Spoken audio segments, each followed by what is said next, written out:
Hey,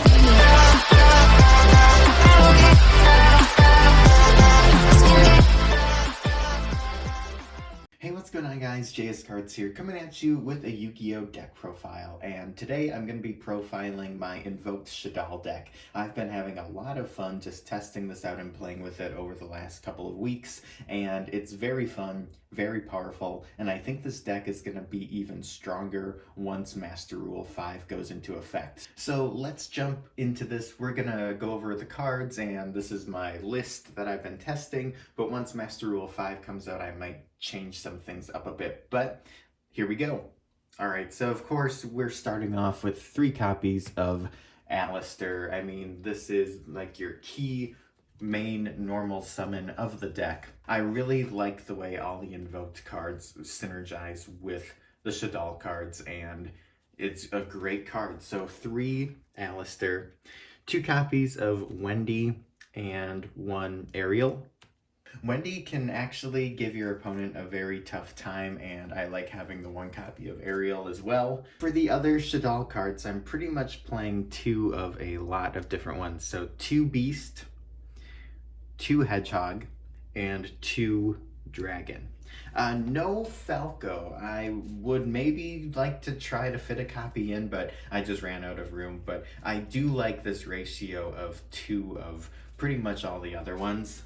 Shaddoll Dragon actually has been coming in handy more recently because at least it seems like the people I'm playing against, they do use quite a bit of back row, which can hurt this deck. So Dragon just being able to pop a spell or trap is really good, so I did bump that up to 2, so we got 2 of all the other ones except for Falco. I am also running the Perform Age package with 2 Damage Juggler, 1 Trick Clown, and 1 Hat Tricker. These cards are way better than I initially thought they were going to be. I think it is kind of necessary to play these. And for the hand trap lineup, I'm playing the Psyframe package. We got Psyframe Gear Gamma, and then the 1 Driver. I don't think there's any wrong hand traps to play, so if you have Ash Blossoms or maybe some Ogres or Veilers, you could easily play those as well. I don't necessarily think you have to play the Psyframe package. However, I've really been enjoying it, and usually I am the type that just throws in a couple Ash Blossoms or something like that in a deck because Ash is still really good, but I changed it up a little bit with this deck, and the Psyframe cards are awesome. Alright, moving on to the spell cards. The spells are very, very important in this deck, and there's some very powerful ones. So, of course, we have the 3 Meltdown. Here we go. The 1 Mystic Mine, and 1 Set Rotation. Yeah, so this is actually my very first deck where I have included Mystic Mine, and I think I've been missing out because that card is insane.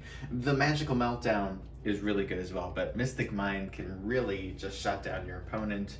They can get a little salty, and that's okay. That's pretty fun. It's fun to play on your opponent. It sucks when your opponent plays it on you. Then moving on to our fusion-based cards, we have, of course, 3 Shaddoll Fusion, 3 El Shaddoll Fusion, and 3 Invocation.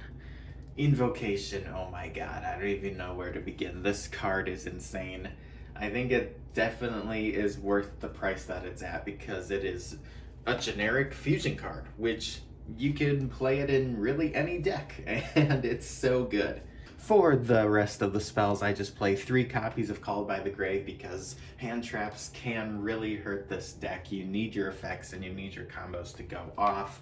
And then rounding up the main deck, I just play 1 copy of Shaddoll Incarnation. Moving on to the extra deck, I play 3 copies of Construct. I love the new artwork on this card, and I will say I do rarely go into the 3rd. I do use 2 quite a bit. However, I just thought every once in a while the 3rd one can come up, and this is a Shaddoll deck, and I bought 3 copies of the structure deck, so I might as well just max out on it, honestly. It's very powerful. I'm glad to see that we can play this again, and I just love that card. 2 copies of Winda. Winda is the other one that I really go into quite often. Very powerful. She does a lot. She can't be destroyed by card effects. She limits your opponent on summoning monsters. And then if she's sent to the graveyard, you can add a Shaddoll spell or trap card to your hand from your graveyard. So she does a lot, and she's very powerful. Moving on to the Invoked fusions, I play 2 copies of Makaba, 1 Raijin, and 1 Purgatrio. Raijin is very powerful, basically having a Book of Moon effect, which can be good against like spirals and other decks like that, and also your own monsters, which is really handy because of all the flip effects with the Shaddolls. And then moving on to the links, we have the 1 Alistair, 1 Almirage, Cross Sheep. Cross Sheep is insane. I finally got a copy. I was playing this deck for a little while without a Cross Sheep, and once I added it in, I thought that was great. Cross Sheep, when you use its fusion effect, basically lets you get another special summon, lets you get another level 4 body out onto the field.